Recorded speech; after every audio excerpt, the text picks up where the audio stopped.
look at land shares and some of the co-ops, and Norm's story is featured here as well. But today you get to hear it straight from Norm, and with no further ado, I'll pass it on to Brian. So thank you very much, everybody, for coming. And there'll be refreshments at the very end. So. All right. So every session is always a little different.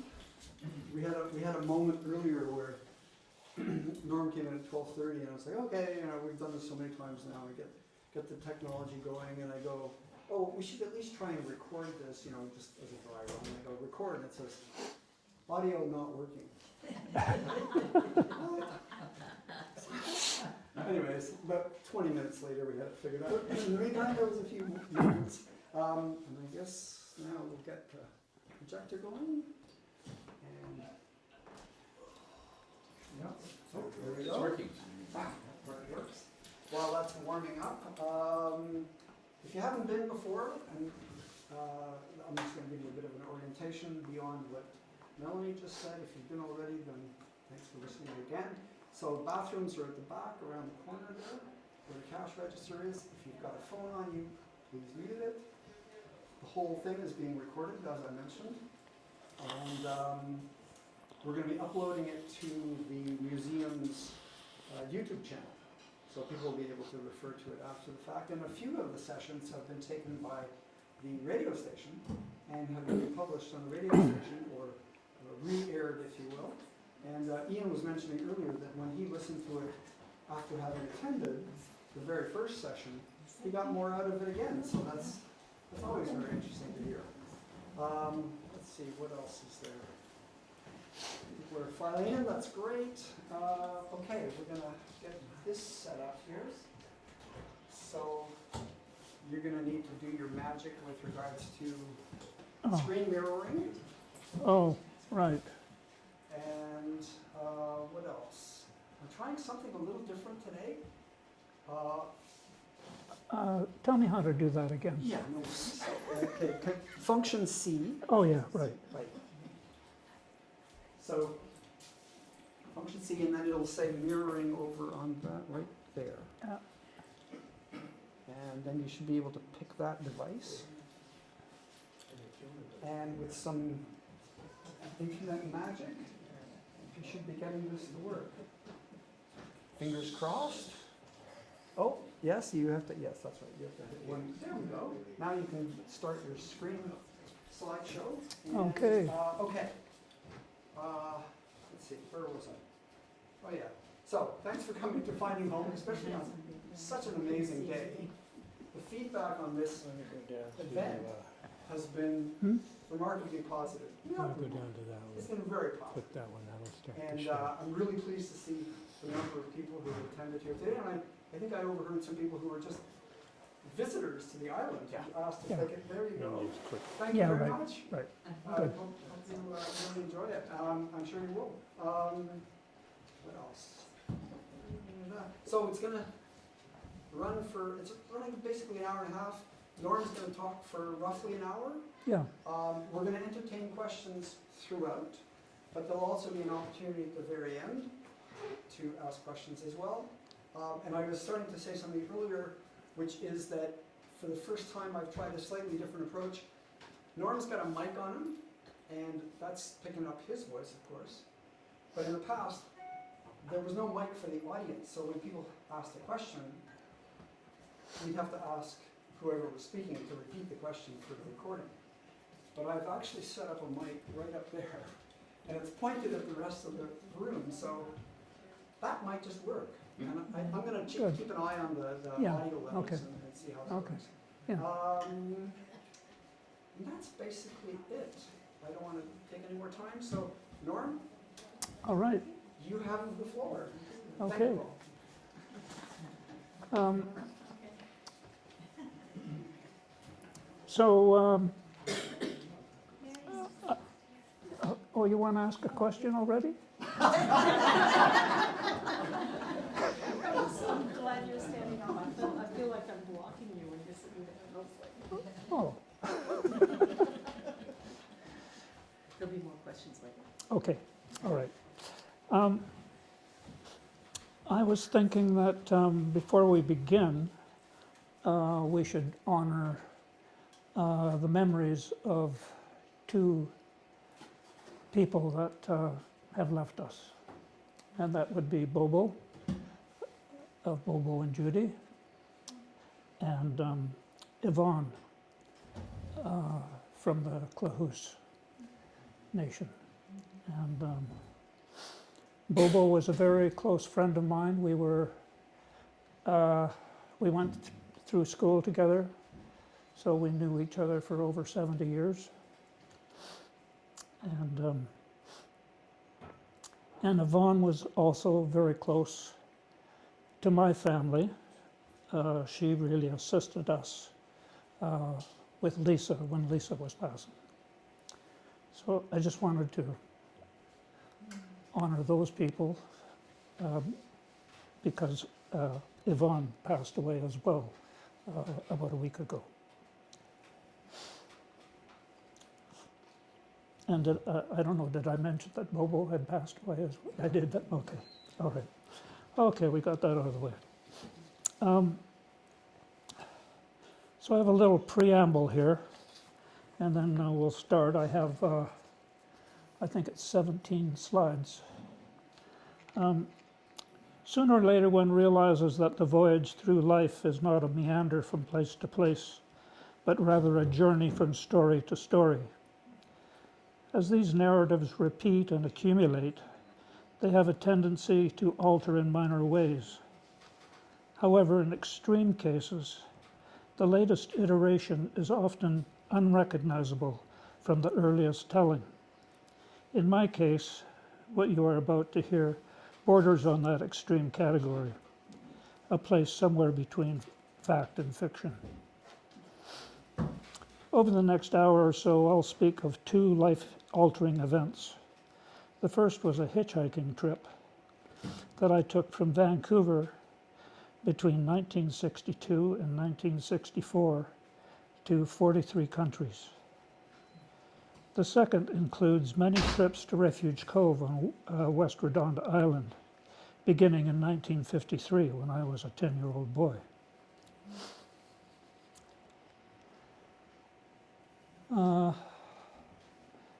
This opening photo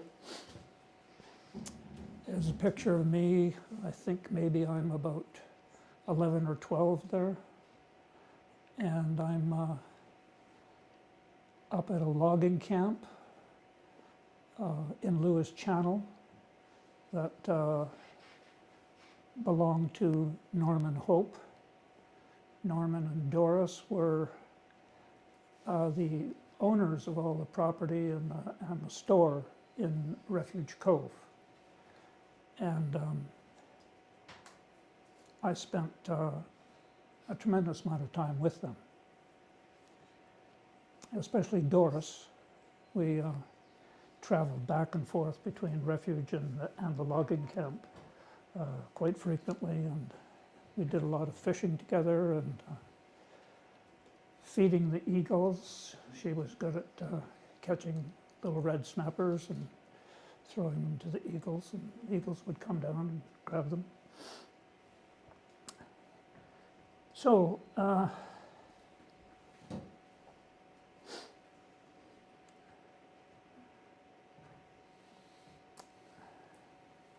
this this photo, that woman right there, I almost married her.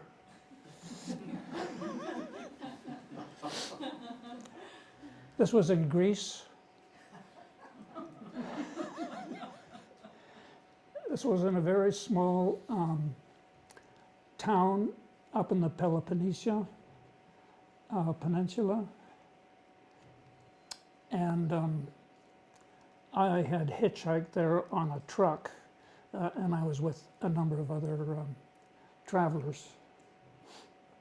I had actually left Vancouver in '62, and I hitchhiked from Vancouver to New York City, which I managed to do that in 4.5 days.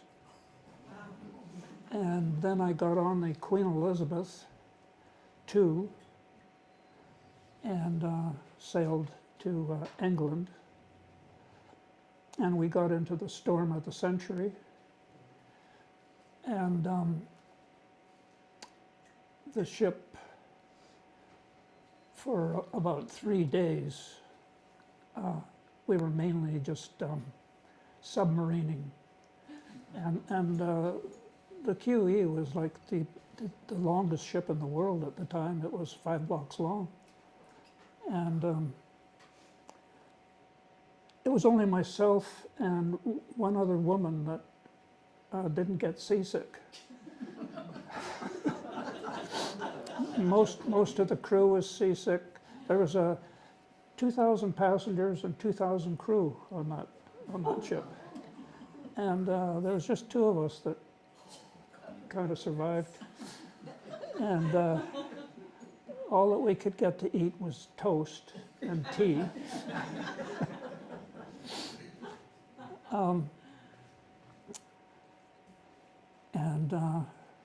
Well, it was just an eventful trip. Well, the other sort of noteworthy comment is that once things calmed down, instead of it taking 4.5 days to get to Southampton, it took 8 days because of the storm. But when things calmed down, I met 2 girls from Scotland, and they'd been in the United States looking after families. And we kind of made friends the last few days, and they found out that Bob Hope was aboard the ship. And you were only allowed down there if you were first class, and of course none of us were, but they figured out how to get down there. And they figured out what his cabin was, the cabin number. So I knock on the door, and the 2 girls are standing beside me, and Bob Hope opens the door, and I'm being the gentleman, and I say, "Oh, go on in." So the 2 girls go in, and then the door just slams. So, yeah, anyways.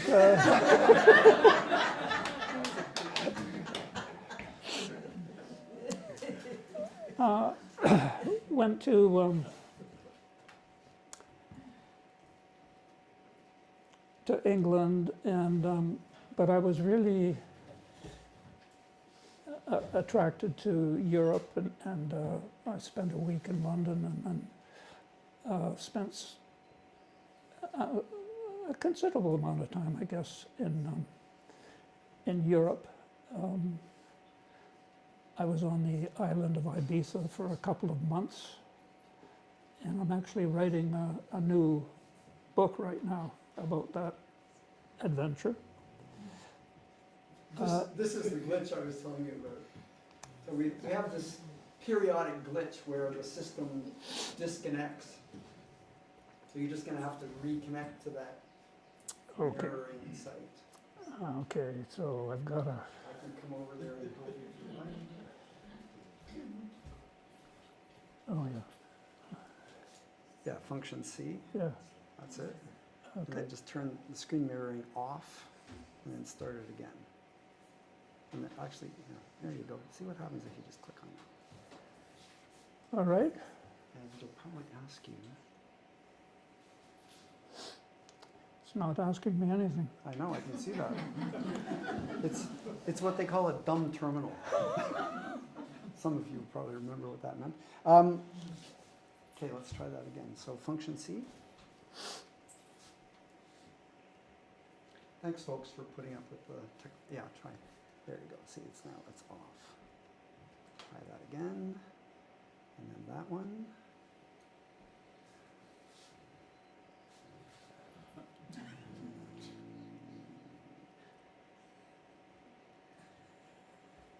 There. We got it. There we go. Yeah, and then hit that little thing down the bottom. That one. There we go. There you go. Thank you. All righty. So, yeah, I was saying that I wasn't really excited about Europe, even though I should have been. And I just wanted to go further. So I'm kind of starting this talk in Greece, and arrived there. It was a high mountain, this mountainous area. I was traveling with a number of others, and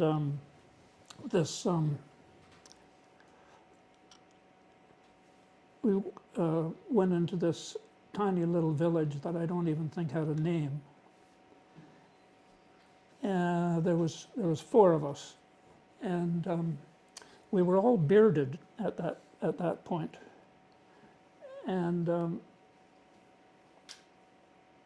when we walked into this, it was kind of the biggest building in the village. We walked in and we had this really nasty feeling that the people didn't like us at all. And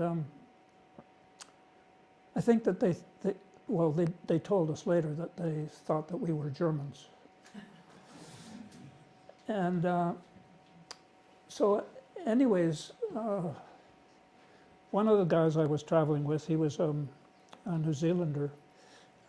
He grabbed my pack sack and I had a map or a flag of Canada on it. And he held it up and said, Canada, Canada, Canada.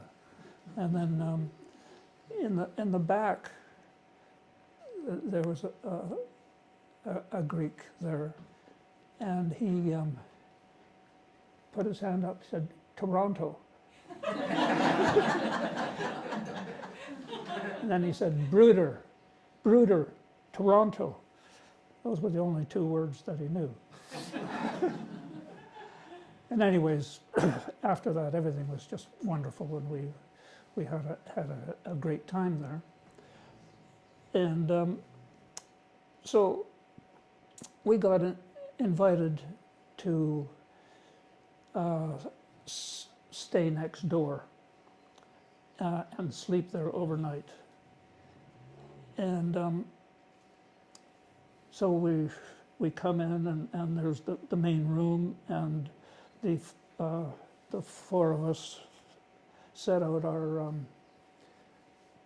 sleeping bags, and they're getting ready to turn in.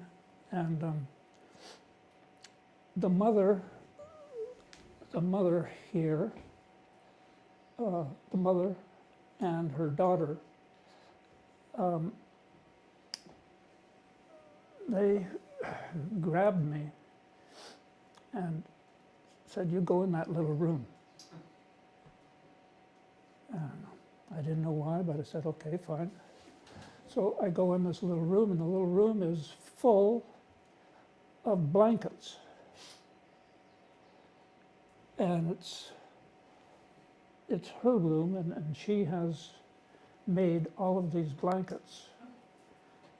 And this is her dowry.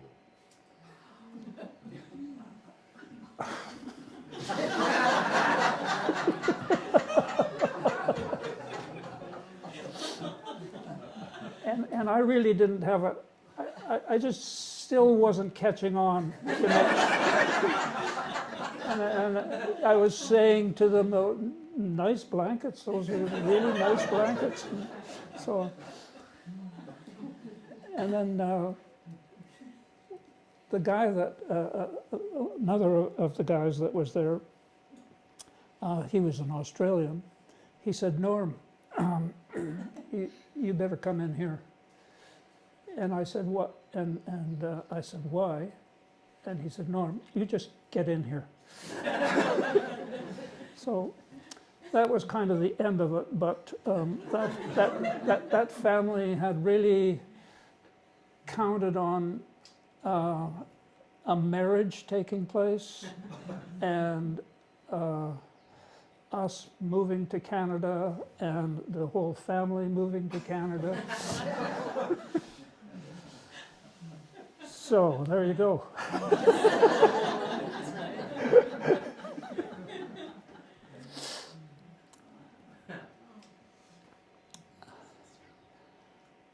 So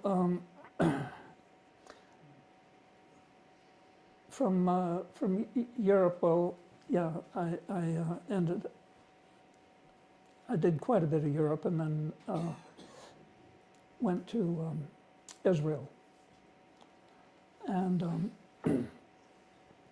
I went to a kibbutz. I found out that you could go to a kibbutz, and you can work there, and you get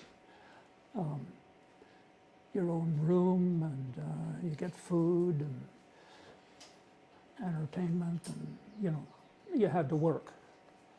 So I had two jobs while I was there. One was working on a banana plantation, and you'd get 2 harvests of bananas from one tree, and then what you had to do was strip off, once you'd done the harvest, you'd strip off all the leaves so that you just have the trunk left, dig it up, and then you'd transplant it to another field.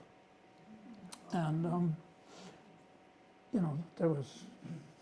we did thousands of them. Anyways, we had a Why did you transplant them? because they just sort of gradually slow down. They just gradually don't produce bananas any longer. All the bananas that they were harvesting were bananas that were going into Europe.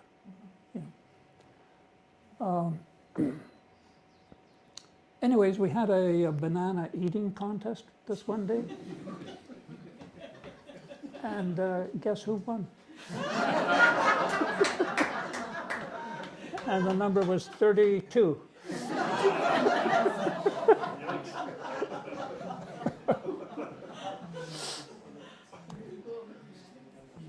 And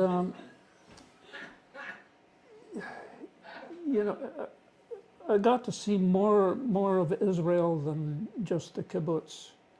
Went on a 1-week trip through Israel,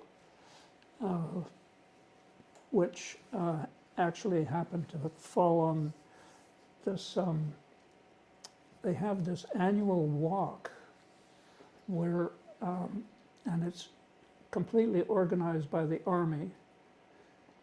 And there was about 10,000 people on the walk, no, 20,000 people on the walk. And the army would, every night, you'd walk 25 miles every day. So for 4 days, you're doing 100 miles. And the army organized all the tents, all the food, all the medical help, and so on. And it was amazing how efficient they were. And in the evenings, there'd be lots of dancing and singing, and lots of bonfires. And if you walked up on a cliff and looked down, you'd see, just this. It was kind of like take you back 1,000, 2,000, 3,000 years ago. It was a marvelous experience.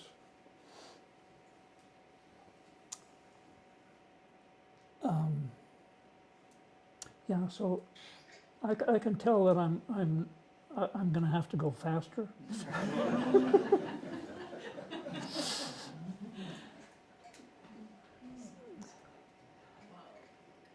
So we waited. We were in Cairo, and went out to see the pyramids. And yeah, there was 5 of us at this point. And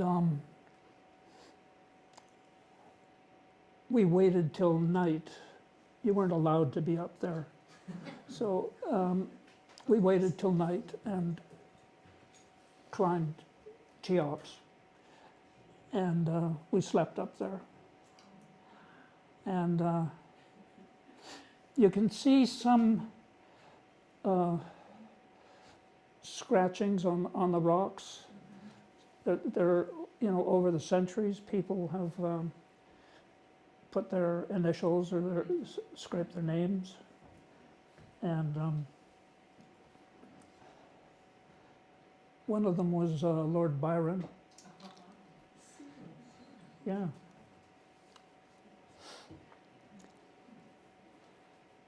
So moved on from Cairo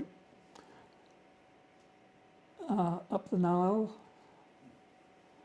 and this is a place that's just outside of Luxor, Egypt. And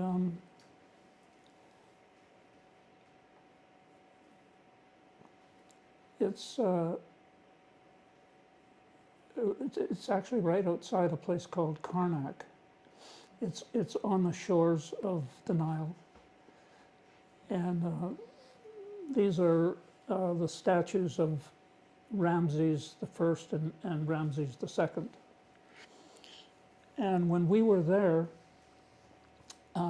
was an engineering company from Sweden that were figuring out how to cut it all into pieces and move it to the top of the, like it's another 200 feet up. And that's where this was going to be moved. And the reason for moving it was because the Aswan Dam was being built and this entire area was going to be flooded. So it would have disappeared. So in a way, this is kind of an iconic photo. Yeah.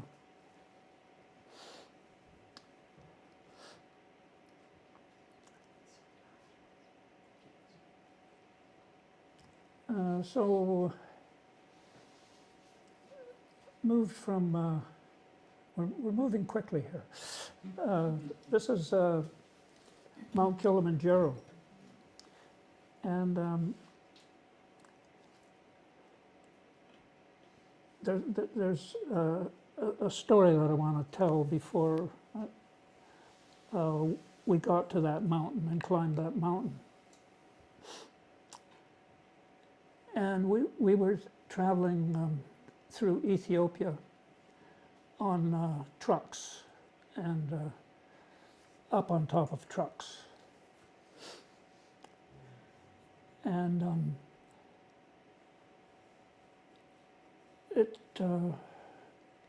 we were about 7 days on this truck. It was pretty jungly where we were.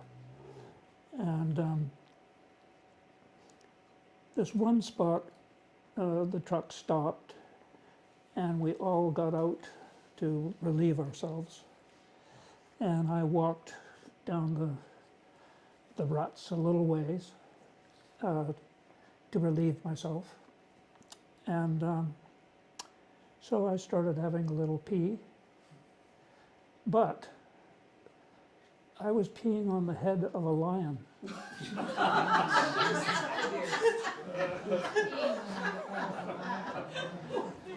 And this lion just jumps right out and shakes its head and then runs off. And the natives that were riding with me on top of this truck,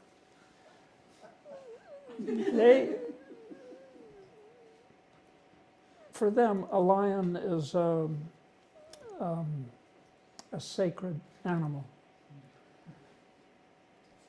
that has a lot of power.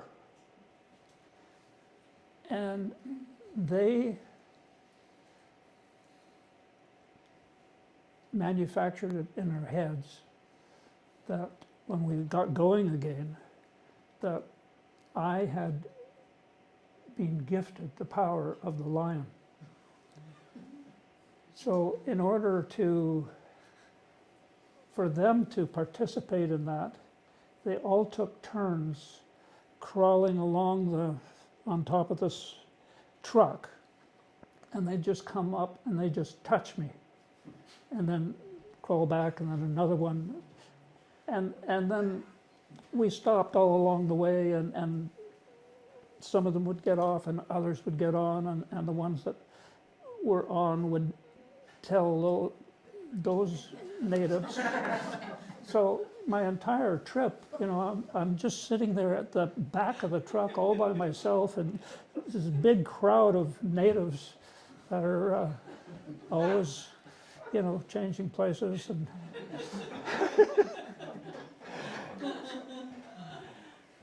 getting the power.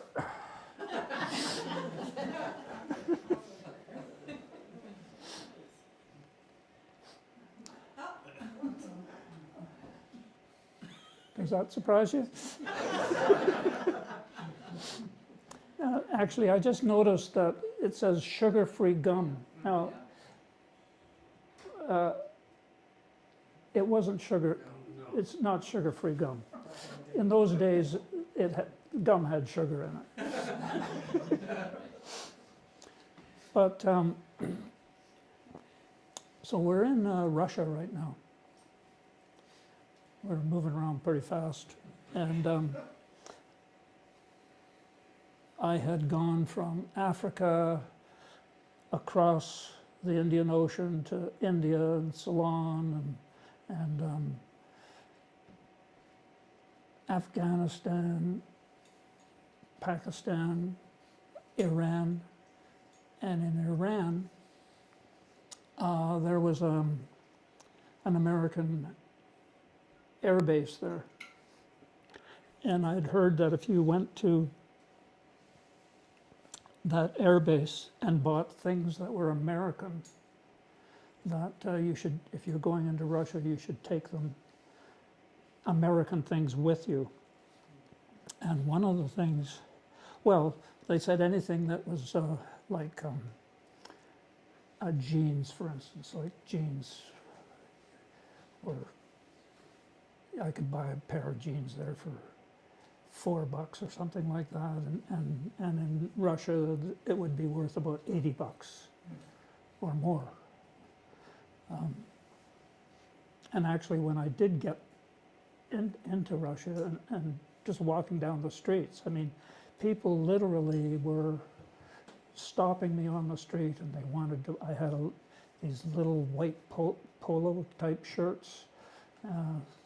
And they wanted that, they wanted jeans, they wanted my shoes, they wanted my socks, they wanted everything. But the guy had told me in this commissary that I went to get Wrigley Spearmint chewing gum, because they were just absolutely nuts about Wrigley Spearmint chewing gum. So one stick was worth, in Russia at the time, was worth a ruble. And when you got closer and closer to Moscow, they were worth 2 rubles a stick. And I had a great big case.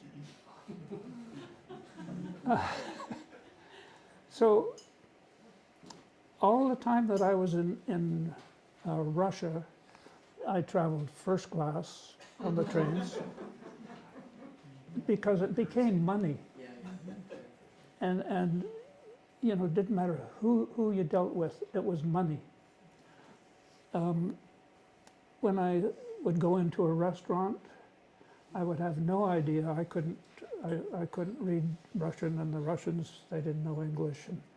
But anyways, I just went down the list, and you know, I just ordered the most expensive thing. What year was this?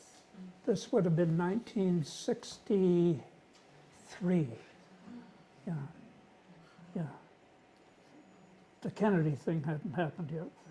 Yeah. Yeah, so I had this this incredible trip, and it certainly didn't cost me very much. And actually, I ended up with so many rubles, because sometimes I just trade it for rubles. But I couldn't spend all the rubles either. There was nothing really to buy in Russia. So when I left Russia and went went into Finland, all the Russian guards, I just unloaded my pockets and just gave away all my rubles. Did you have extra spearmint gum to give away too at the end? I got rid of my spearmint gum by that time. Yeah. So obviously, like I was in 43 countries, and obviously we're not going to, you know, talk about every one of those. We're now going to go to Refuge Cove. Okay.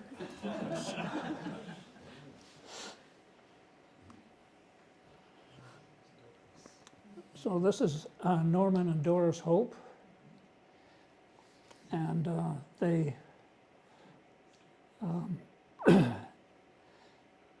they owned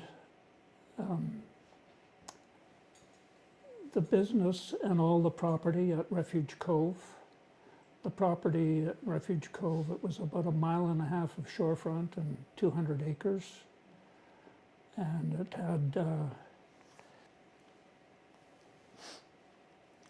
it had the business there. It had there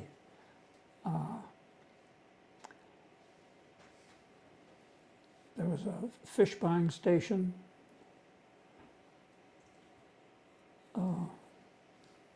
gas dock,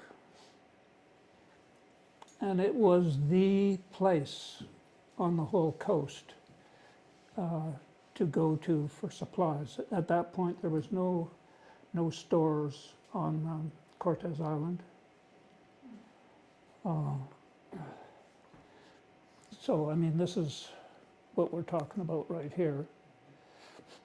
And that's Center Island. Squirrel Cove is just down here.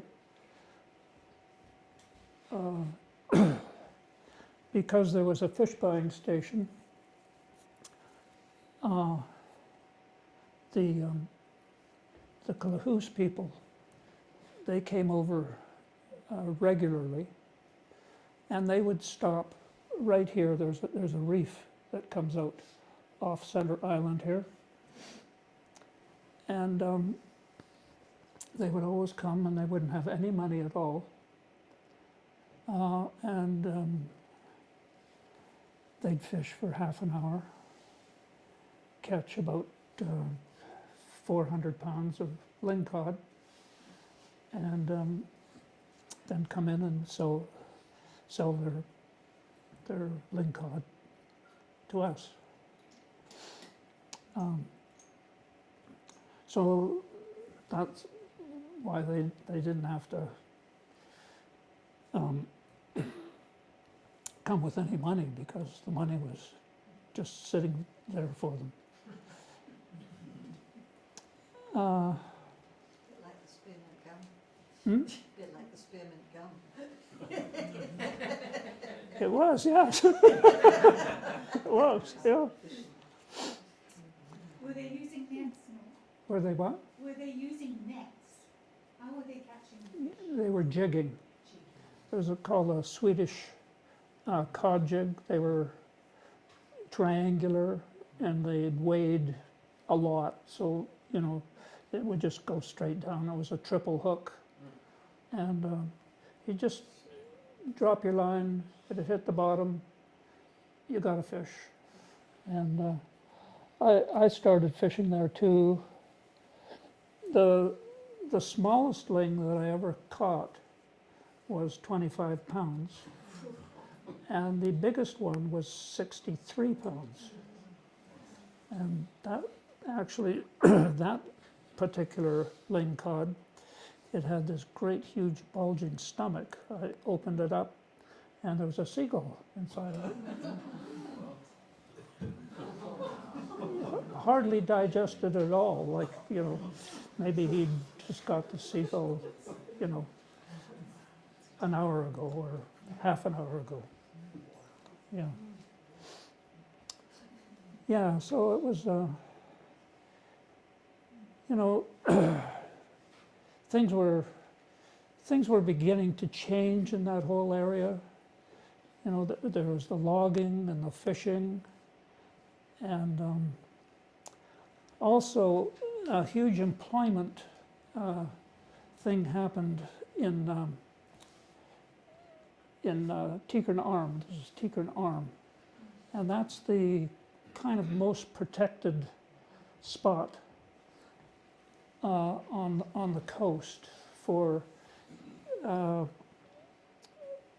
putting booms in, taking logs in there.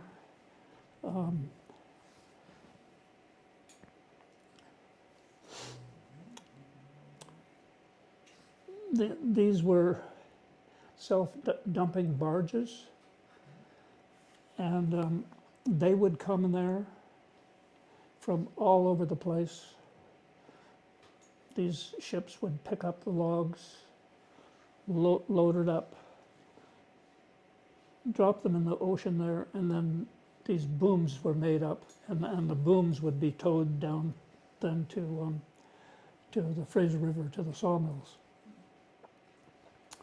And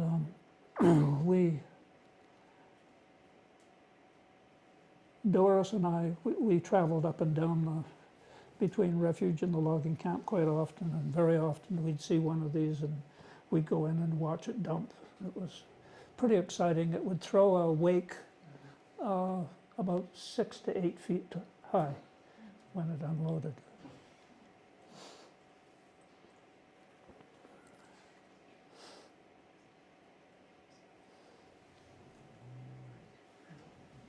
So now I'm not sure about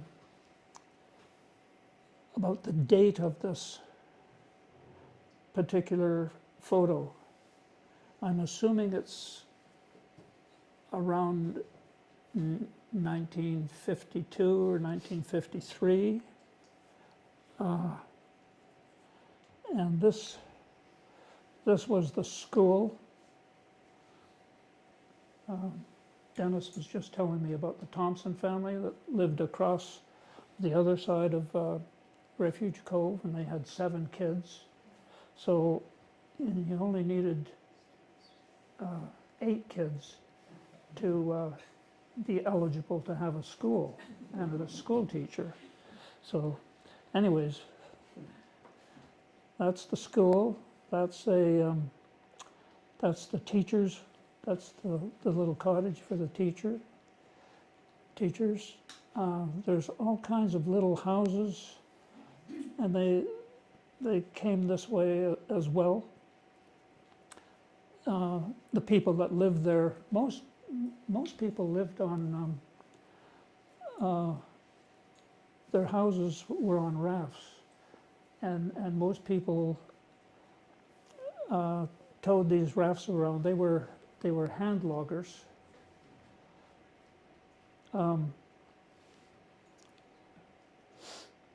And there was a lot of them. At this point, I think there was maybe something like 60 people living in the cove. That was Norman and Doris's house.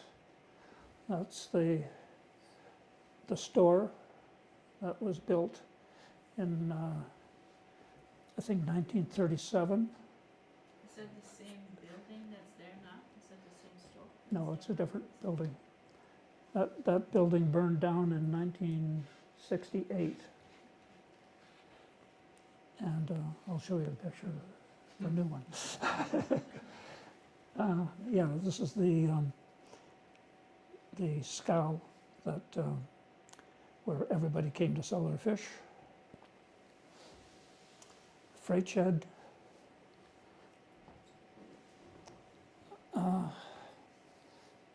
Bouncing ahead quite a few years, just because I said freight shed and I spoke about Bobo. One of the first things that Bobo did when he got to Refuge Cove was build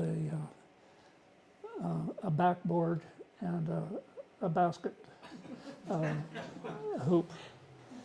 And actually Michael's here, and he and Michael spent many days over many years shooting baskets on the dock.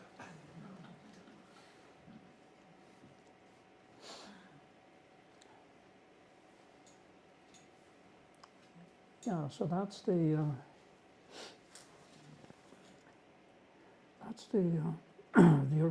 the original building, and it burned down, like I said, in '68. And this is taken a little bit before I got there, but when I got there, running alongside the ramp was a conveyor belt. So you could get everything off the dock up to the store. And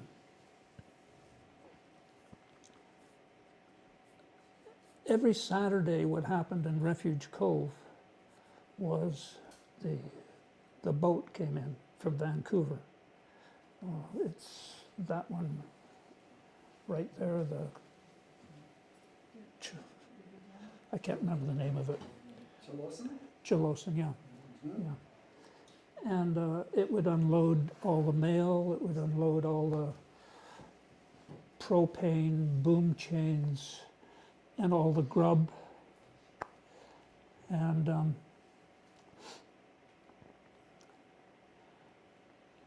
this one day, well, when they arrived Saturday, everybody in the entire area came to Refuge Cove for Saturday night. There was always a great big party on the docks, and then Sunday morning, everybody would shop and get their mail and go home.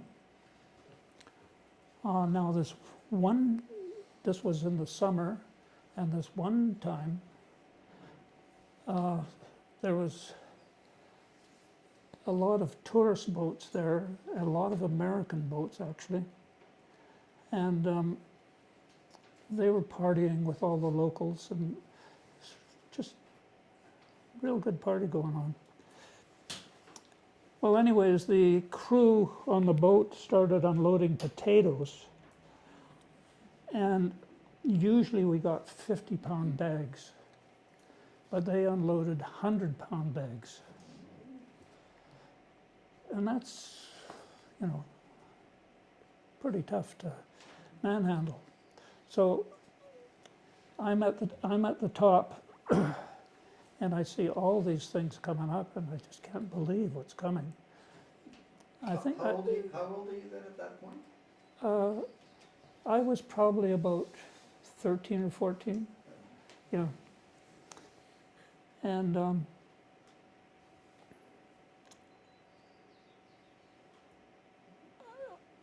I went and told Norman, who was down on the dock and just completely pissed, but anyways, I said, what about these potatoes? Like, you want them, you want 100-pounders? I said, no effing way, So, okay, well, we've got to hand bomb them down there.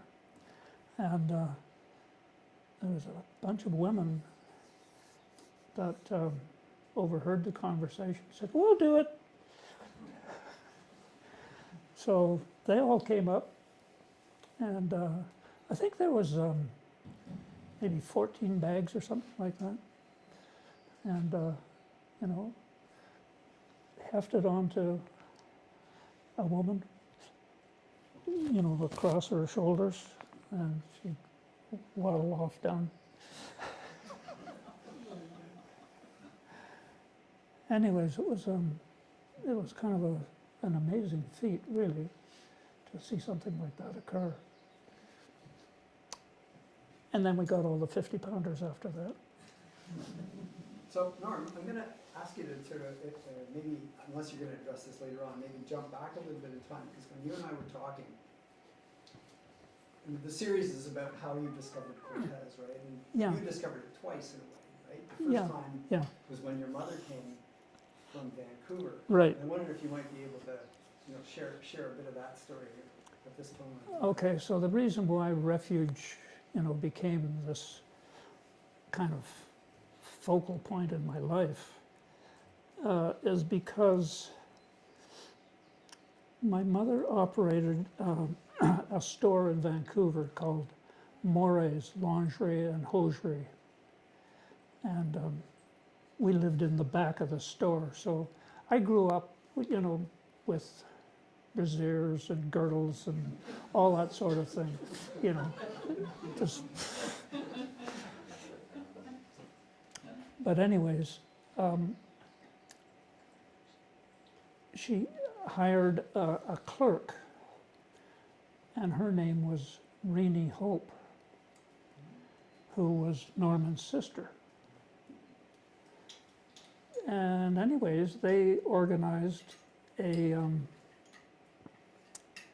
she told my mother, you know, if you guys ever want to go on a holiday, get somebody else to come in and help me, and you can go up to Refuge Cove, and you can have a holiday up there, and Norman and Doris will look after you, and so on. And so we did that. I think the first time was 1953, and did it quite a few times after that. And you'd come by that boat. Yeah. Yeah. Yeah, so I got to know the Hopes really well. And they had never had any children, and I think that they kind of pseudo-adopted me, you know, as a son. So we were very, very close. And I remember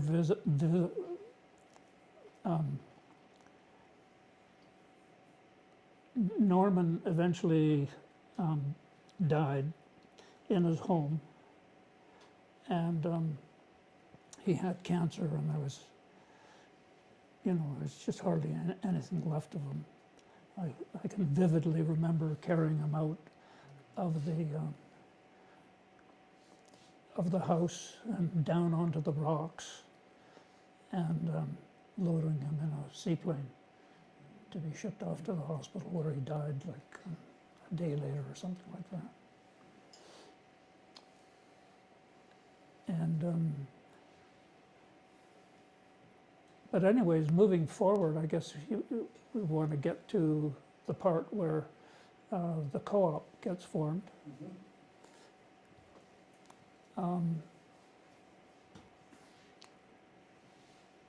I had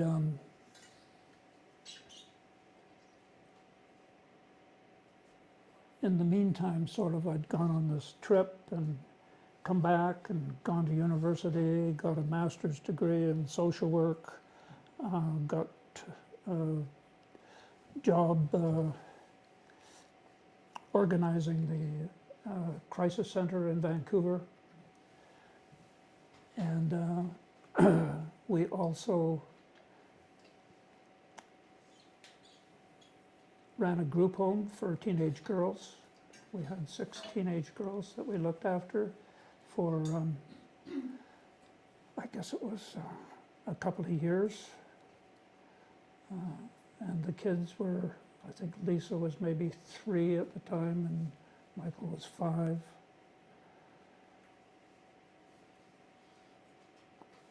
Anyways, after about 2 years, we were both completely burned out. And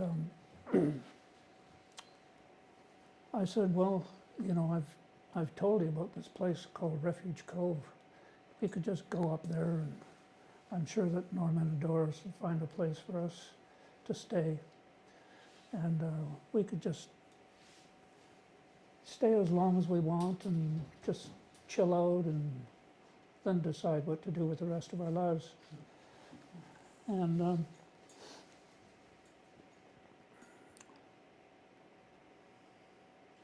so we arranged all that, and I think it was 1970 that we went up there, and we stayed for 8 months and just had an absolute fantastic time. It was just an incredible experience going there, and Denise just totally loved it, and the kids really loved it.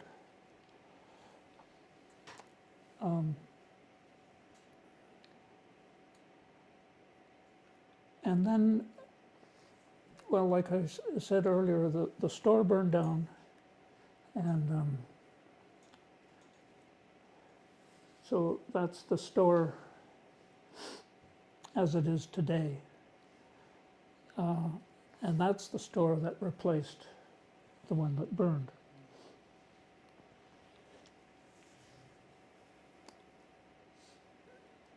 So, anyways, Norman and Doris had sold all of Refuge Cove, all the houses, the businesses, the dock, the laundromat, to an outfit called BC Coastal Marine Resorts. And they had 5 resorts on the coast. But anyways, and they sold it in, I think, 65. And they were quite elderly at that point. Well, this outfit went bankrupt, and they had never paid Norman and Doris. They gave them, I think maybe, I can't remember how much, really a small amount of money. And Norman got to go on the board of directors of this company, and they'd send a plane up, and they would wine them and dine them for a week and then send them back, and nothing had ever nothing ever happened. So they went bankrupt, and they got the whole thing back, and they were just in terrible, terrible shape. They couldn't, the business had been destroyed, everything in the building was gone. So I said to Norman, well, what if you gave me a right of first refusal, and I'll go back to Vancouver and see if I can raise enough money to buy Refuge Cove. And so they just jumped at the opportunity. They thought, oh boy, that's good. I mean, and I, you know, who am I, you know? But they were pretty desperate. So I went back to Vancouver, and that's when I started to make contact with all my friends, like Bobo and Judy, for instance, and Don Warby, the Dixons, Reinhold, Hoagie, all kinds of school buddies, and brought them in.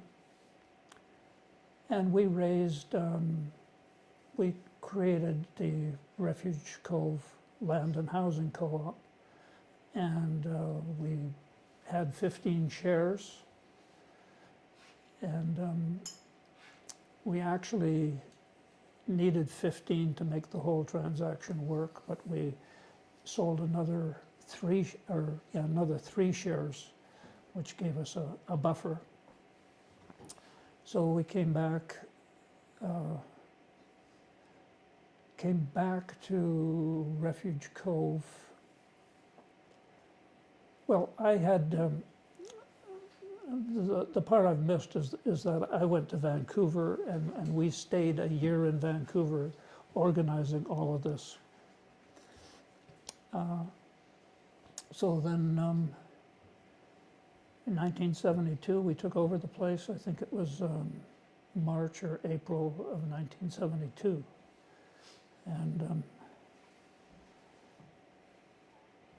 a lot of folks moved up there, and we started this community. Like that photo up there on the wall, that's a photo of all the kids and some of the parents, and that was in front of the schoolhouse. So we had really quite a lovely time. For 5 years, the kids, we had our own school. One of the shareholders was a teacher, and she was hired, and we actually all participated in the teaching. I taught tumbling. So we rig up kind of a funny sort of gym on the dock and do weightlifting, and had a springboard for, doing flips and all kinds of stuff. But it was kind of a. That looks like there's no power. Yeah, that's correct. Oops. There's one flicker. Let's see if it comes back. Well, anyways, I was getting close. Yeah, let me just switch over here, because this will record on. Oops. Magic. Okay. We'll see if we can get this back. Wow, this is the Cortes magic. No. Was Yeah. that Marge Damaris? Pardon? Was it Marge Damaris that was teaching then? Marge, yeah. Yeah. Yeah, right. Well, that was much earlier. Yeah. Yeah, she wasn't a part of the co-op, yeah. How did the Hopes get the land to begin with?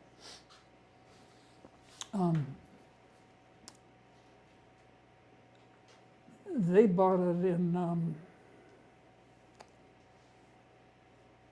I think 1946.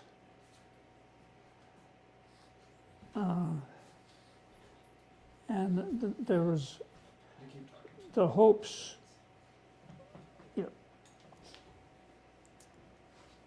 The Hopes had, there was 5 brothers, but 3 of them, Buster, Norman, and Herb, they bought, the 3 of them got together and bought the place. It was for sale.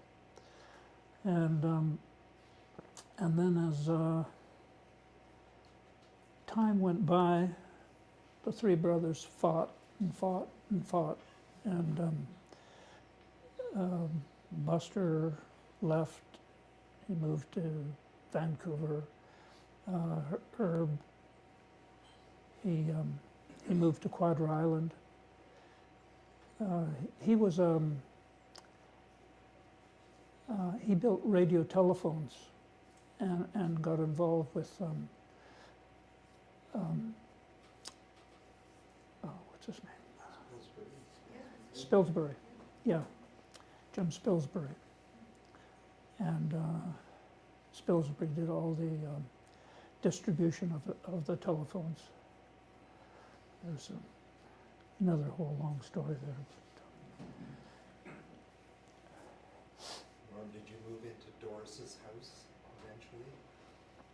eventually? No, we moved into the schoolhouse. When we went up in 1970, when we went up there for the year, we got this tiny little cabin. It was called Alice's house. Alice actually was the cook in the logging camp. And she lived there until she died. And then we took over. We rented that house for $20 a month. And we arrived there in February, and the place was covered in snow. And the front door was just hanging on one hinge, and there was a big snow load that had just fallen right into the cabin. But anyways, we had a wonderful time there. And How many more slides do you have? probably about, what number is that? That's, 13? okay, I've got 4, 5, I think 5 or 6 more. You can just keep talking and I'll see if I can keep getting this to work. So, is Okay, that all right? yep, All yep, right. okay. What was I saying? Can I ask you a Alice question? doesn't live here anymore, and you moved in. Oh. Who said that? Sorry, what was that? Say the question again. I said Alice doesn't live there anymore, and you moved in. Yeah, Yes. right, that's right, yeah. And then where did you live when you moved back, having bought the property? Well, that's the part we're getting to. Okay.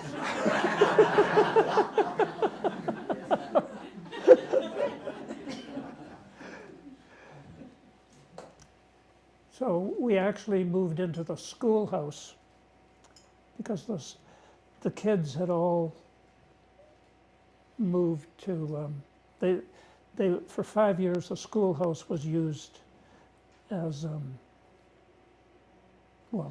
as a school. And then the next 5 years, the kids all went to school here on Cortes Island. And we ferried them back and forth every day. Yeah. How are you doing there? Almost there. Yeah. Just had to sign back into the Wi-Fi. So, Melanie, what's the password again for the Wi-Fi? Because when I signed in earlier, I just remembered it from my phone. Oh, there it goes. All right. Norm, why did your community of friends in Vancouver, why did they want to move to Refuge Grove? Well, some of them had already been up there because we had invited our friends up to visit us. And they just absolutely loved the place. And it also took a little bit of persuasion. But people, at that point, people were really moving around a lot and you know, the back to the land thing was occurring. So in some ways it wasn't that hard. When I was organizing this whole thing down in Vancouver, I had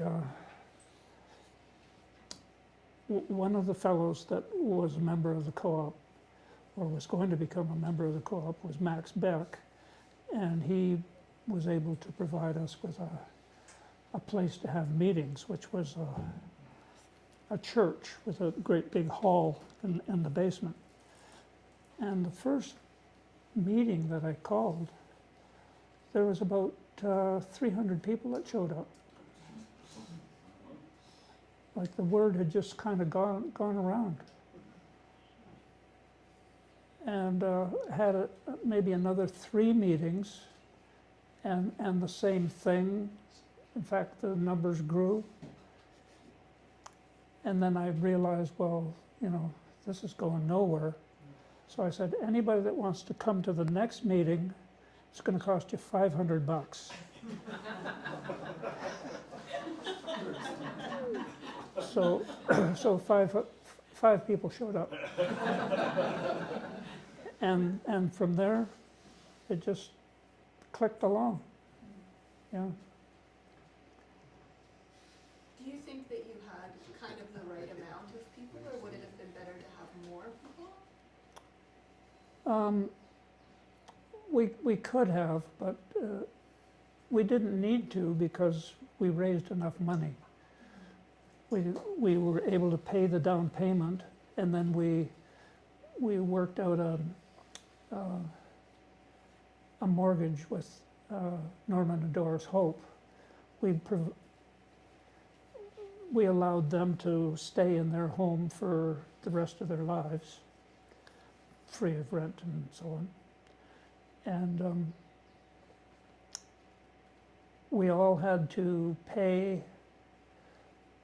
ourselves, each individual member had to pay $50 a month.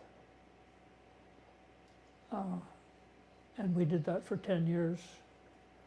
And then that paid up, we had paid down $2,500, and then we're raising another $5,000. So it was a total of $7,500. And but What was the total sale price? What did you? the business cost $30,000, and I think that the property cost $110,000. And that was 280 acres. It was a little over 200 acres. Yeah, and 1.5 miles of shorefront property. Amazing. Yeah, There's many homes on it already. right. Yeah, there was 7 homes. Yeah. There's another question at the back there. Sorry, I'm not from here, so maybe it's a silly question, but what became of the co-op? Is it still there? It still It exists. still exists. Yeah. In So fact, you said it was the oldest, you told me something about its history in BC. yeah, it's the oldest land and housing co-op in British Columbia. And it's been in existence now for, what?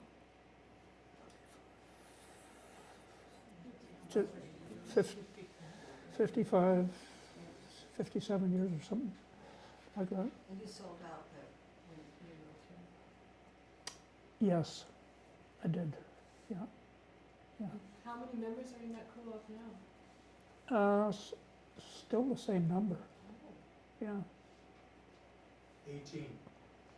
Yeah, but not a lot of them are, I don't think it's 18, I think it's 15. It is 18. Oh, it is? From a good source. Okay. Okay, all right. Colin says 18, it's 18. Another member of the co-op. How did you make decisions on it, Norm, for how things would be run? You should ask Colin.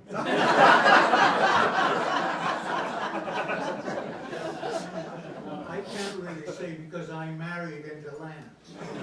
So Tony Bo's ambition was, so but I did know there was 18 shares in my mind, but you were there, so you were. So I'm changing that to 15. Well, anyways, we had meetings and we discussed things. And it was difficult. But, you know, it's still there. Did you all have to agree when you had a new member coming in? Yep, Like for a new buyer, you all had to agree Yep. together? yep. But that kind of became a formality Mhm. to a certain extent because the transaction was the individuals, it wasn't going to the co-op and then like that, like you sort of had to let that transaction Okay. happen, yeah. So sometimes you ended up with people that you didn't get along with, but Mhm. mostly it was okay, yeah.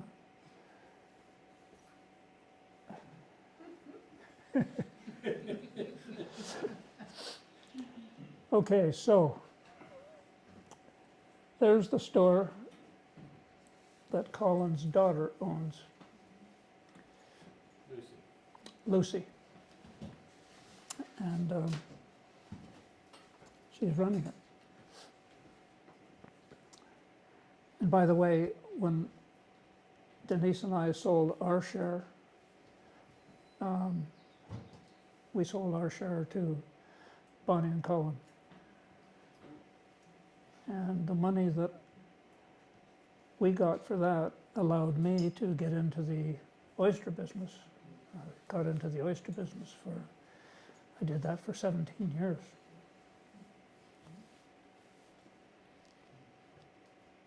Okay. So that's what the place looks like now. This is up on a bluff where I built a house with that. With that.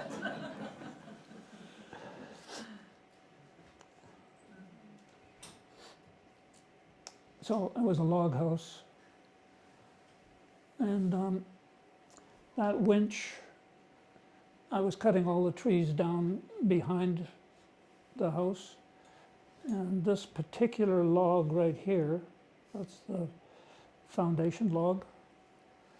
It was about 500 feet away from the house.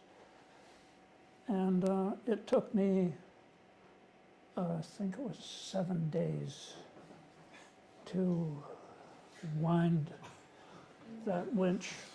I would just wind and wind and wind, and the log would just get stuck in the brush, and you know the wire was just, you could kind of play a tune on it. It was anyways, I put the lock on the winch, go back to the log, and then with a PV, just go like that, and then the log would just jump. It'd go 5 feet or something like that. Yeah, so, but that first log, that really made me think about, am I really doing the right thing here? Yeah.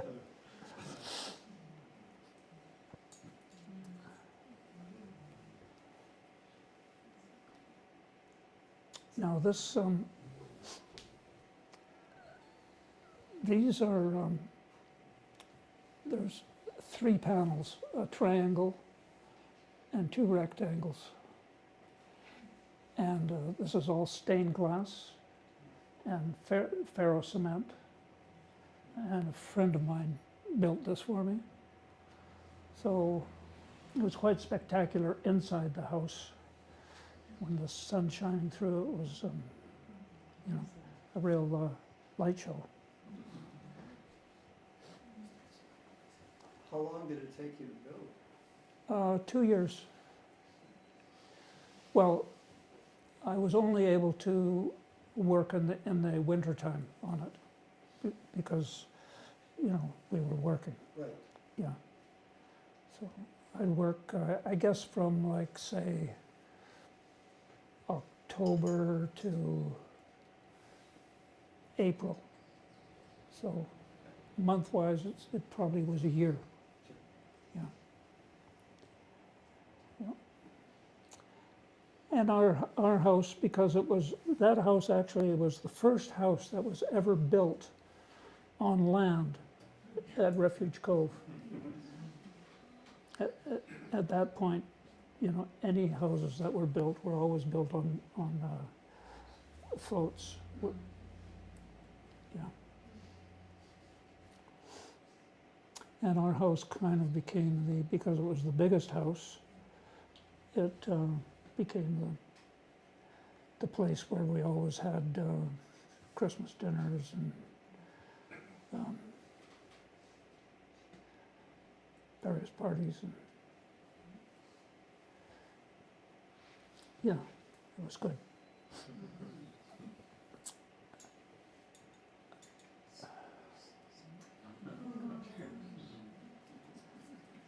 So, the only piece of advice that I have for people is if you're ever in the need of love, get yourself a dog.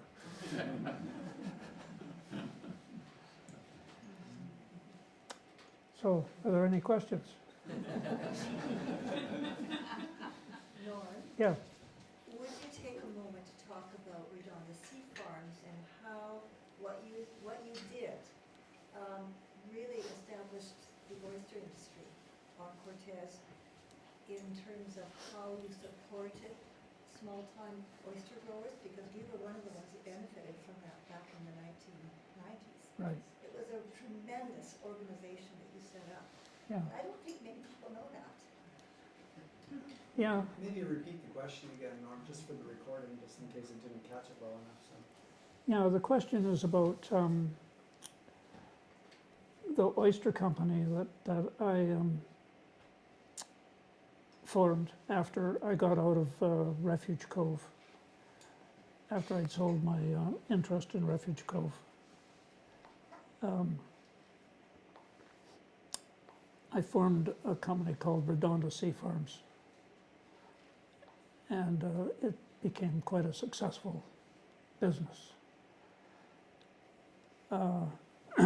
And the things, I guess the things that were happening at that time, this would have been 1979, and what had happened in the oyster industry is that it was really a fishery. It wasn't a culture operation. There's something that's called a general spatfall that occurs on the coast in the Georgia Strait. Not every year, like maybe every 5 years or 7 years or 10 years. And oysters just got plastered on all over the coast. But the fishery, it was a fishery, so people, there weren't growers, but people would go out and harvest all these oysters and sell them. And there was a real need for culture to begin to happen because nature just couldn't keep up with it. So that was a time of real innovation. And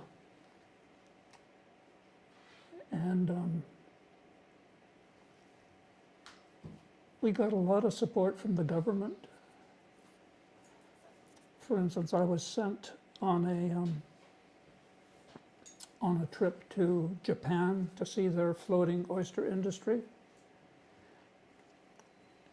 and came back with a whole lot of ideas. And one of the major ideas was rafts, floating rafts. We saw all kinds of floating rafts in Japan and how they operated, and we saw long line operations and how they operated. And so we took that technology and we modified it in our own way and started raft culture. And that, over the next, I don't know, 5 years or so, it turned out that the industry pretty well doubled its production. And the other thing that we did, well, first of all, I bought Jimmy and Diane Hansen's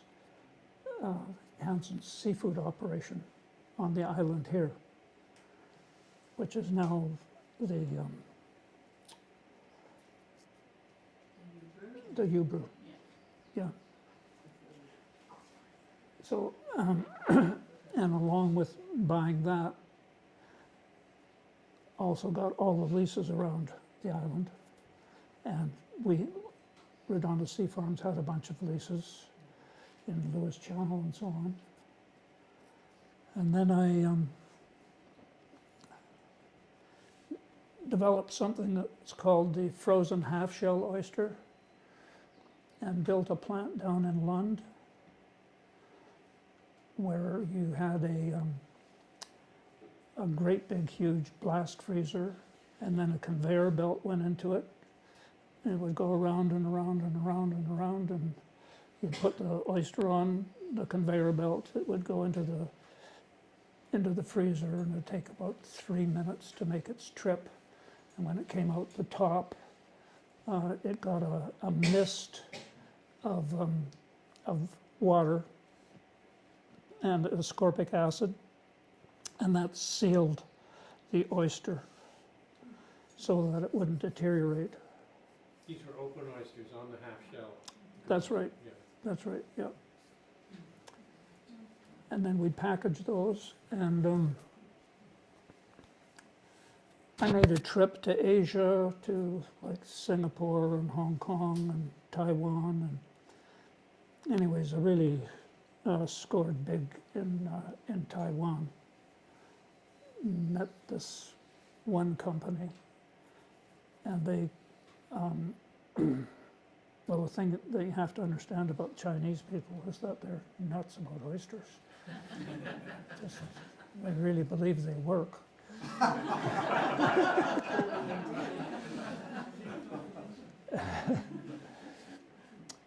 So, anyways, on that trip, I came back with an order for all of the oysters in British Columbia.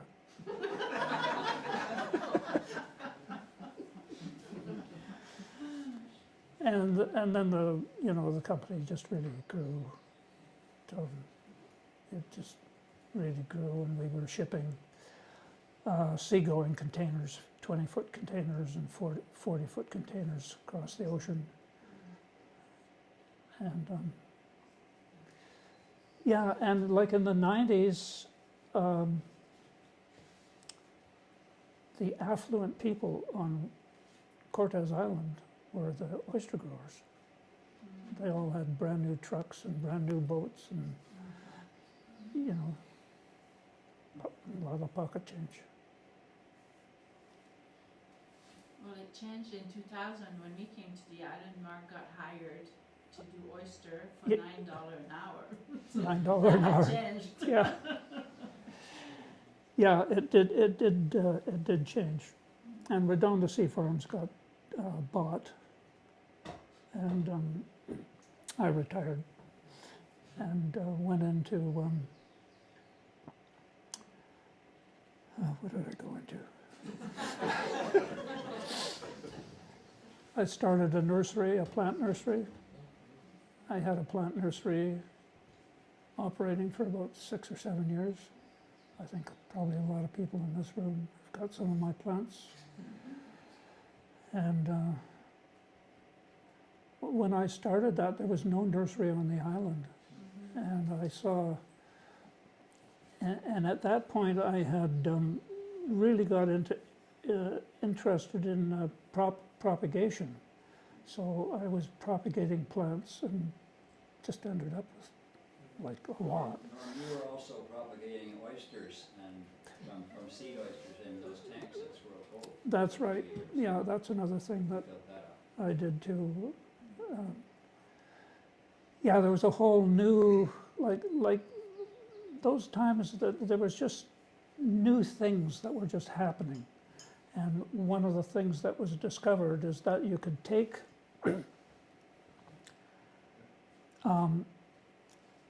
you could put oysters that were ready to spawn in a tank and have a particular salinity, a particular temperature and water running around in there, and then you could put what you call couch in there. And that could be oyster shell, it could be cement wafers that we used, could be plastic tubes, there was just all kinds of, the whole technology part of it was just exploding at that point. And yeah, Bruce was involved in all of that too.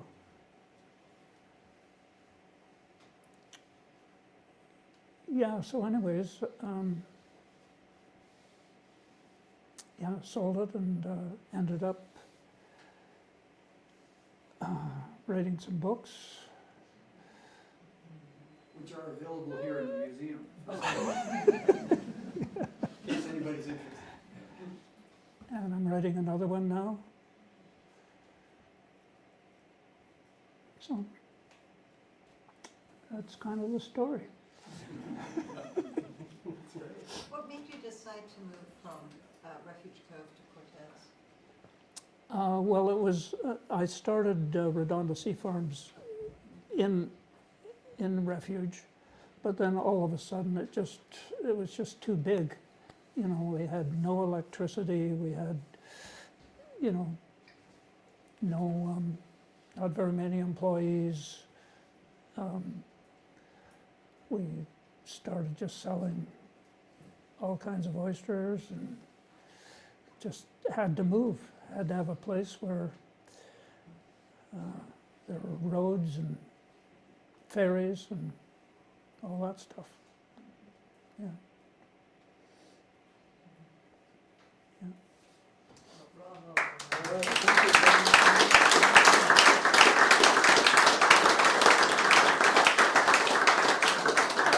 I never even got to read any of this. Thanks so much, Norman, and thank you all for coming.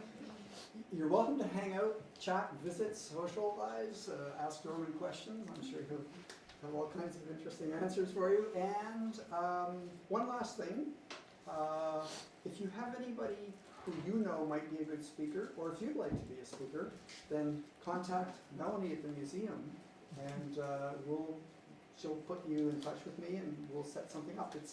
It's very low key. It's whatever your story is, and we'd love to hear it. Thank you all very much. Enjoy the rest of the afternoon. And Melanie, Just want to say, Judy Williams will be relaunching her Dynamite Stories come July sometime, and Norm will be reading some really great stories from here. So stay tuned if you want to have more fantastic tales from Refuge. Good. Please check it out. Good. Thanks very much, everyone, and hang out and have a nice social time. Thanks, Norm. thanks again. Thank you.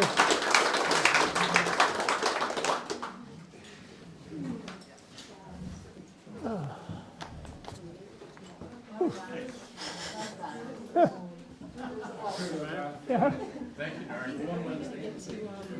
To read this somewhere, you're gonna put it in title, like is it, what you've written, like is there, Uh, can you read that somehow as tagline or something?